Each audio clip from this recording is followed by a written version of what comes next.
Over 5,000 years of recorded human civilization, and yet most people could not name more than 3 truly historic cities if you asked them right now. That is not an opinion. That is a failure of curiosity. Because the cities that built this world, the ones that gave us law, art, religion, architecture, democracy, and trade, are still standing. You can walk their streets. You can breathe the same air that emperors, prophets, philosophers, and merchants once breathed. And most travelers still choose the same 5 destinations they saw on a travel blog. In the next 10 minutes, we are going to change that. We are traveling through the most historically significant cities on this planet, from the ancient to the medieval, from the obvious to the deeply overlooked.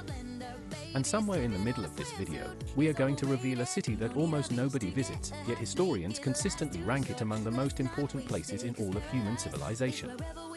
Stay with us, because that one will genuinely surprise you. To understand why historic cities matter so deeply, you need to understand what a city actually is. Not just a collection of buildings, but a recorded argument between humanity and time. Every stone laid, every temple built, every palace constructed was a civilization saying, "We were here, and we mattered."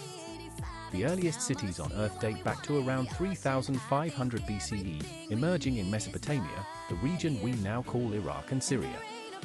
Uruk, widely considered the world's first true city, had a population of roughly 50,000 people at its peak, making it the largest human settlement on Earth for centuries. This is where writing was invented. This is where organized religion took formal shape. This is where the concept of governance first crystallized into something recognizable. Yet almost nobody visits modern Iraq to see where it all began. Let us start with the obvious giant, because it earns its reputation entirely. Rome, Italy, is not just a historic city. It is the operating system of Western civilization. Founded, according to tradition, in 753 BCE, Rome grew from a small Latin settlement on the Tiber River into the capital of an empire that stretched from Scotland to Mesopotamia. At its height, the Roman Empire controlled an estimated 70 million people, roughly 20% of the entire global population at the time. Walking through Rome today means stepping across 2,000 years of layered history in a single afternoon. The Colosseum, completed in 80 CE, seated up to 80,000 spectators. The Pantheon, built around 125 CE, still holds the record for the world's largest unreinforced concrete dome. Rome did not just build buildings. It built a template for how Western society organizes itself, from legal systems to road infrastructure to the calendar you use to schedule your day to day. But here is what nobody talks about. The Roman Forum, which most tourists rush past in 20 minutes, was once the beating heart of the entire known world.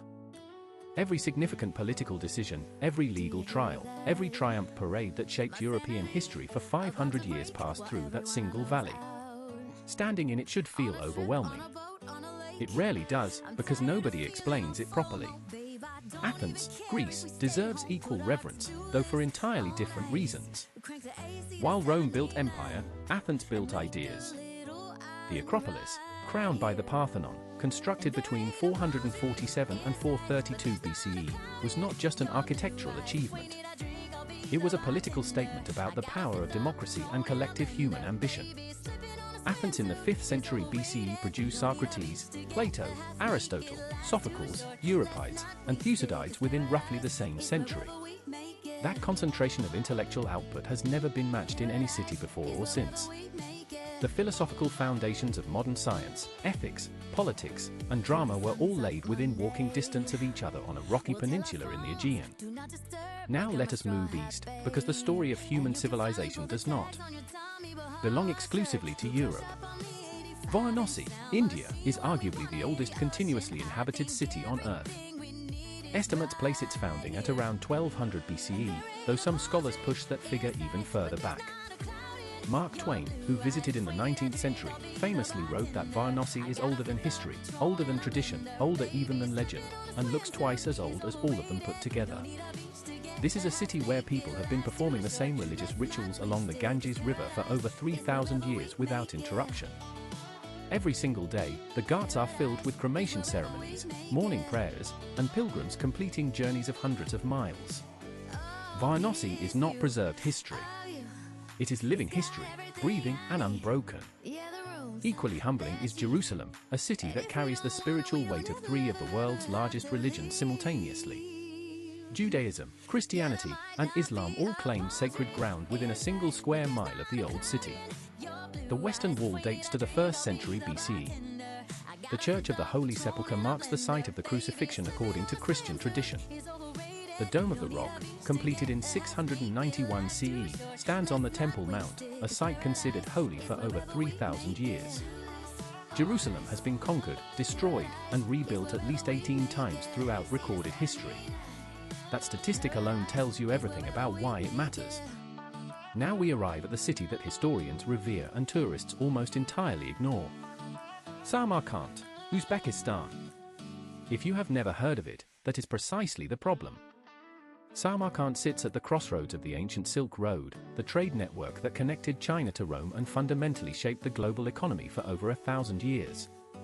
At its height under the Timurid ruler Tamerlane in the 14th and 15th centuries, Samarkand was one of the most sophisticated and wealthy cities on earth. The Registan, a public square flanked by 3 monumental madrasas covered in extraordinary tilework, rivals anything in Rome or Athens for architectural ambition. Scholars, mathematicians, astronomers, and poets from across Central Asia gathered here. Yet annual tourist numbers to Samarkand remain a tiny fraction of what Rome receives in a single weekend. That disparity between historical importance and modern attention is one of the most striking imbalances in all of travel. Cairo, Egypt, connects us to an even older timeline. The pyramids at Giza, just outside the modern city, were already ancient by the time Rome was founded. The Great Pyramid of Khufu, completed around 2560 BCE, remained the tallest human-made structure on Earth for nearly 4,000 years. For 1,000 years, Cairo itself became a major Islamic center after its founding in 969 CE, and the medieval district of Khan el-Khalili has functioned as a marketplace continuously since the 14th century. Walking its narrow lanes today, past spice sellers and copper merchants, you are experiencing commerce in a form that has barely changed in 600 years. Kyoto, Japan, offers a completely different lesson about historical preservation. As the imperial capital of Japan for over 1,000 years, from 794 CE to 1869 CE, Kyoto developed a unique culture of refinement, ceremony, and aesthetic philosophy that still defines Japanese identity. The city contains 17 UNESCO World Heritage Sites within its borders, including Kinkaku-ji, the Golden Pavilion, and Fushimi Inari Shrine with its thousands of vermilion torii gates. Crucially, Kyoto was spared from aerial bombardment during World War II, reportedly due to its cultural significance, meaning its historic district survived largely intact. That survival is both extraordinary and heartbreaking when you consider how many other irreplaceable cities were not so fortunate. What connects all of these cities is not just age, but density of meaning. Each one is a compression of human experience across centuries, where a single street might hold remnants of 5 different civilizations stacked on top of each other. Istanbul, for example, was once Byzantium, then Constantinople, then Istanbul, serving as the capital of the Roman Empire, the Byzantine Empire, and the Ottoman Empire in sequence. That kind of layered identity exists nowhere else on Earth. Walking across the Galata Bridge at sunset, with the minarets of the Blue Mosque on one side and the ancient walls of the Topkapi Palace on the other, you are standing at the literal intersection of East and West across 2,000 years of connected history. Before you go, if you learned something valuable today, hit that like button right now. Subscribe to TravelSphere for a brand new video every single day.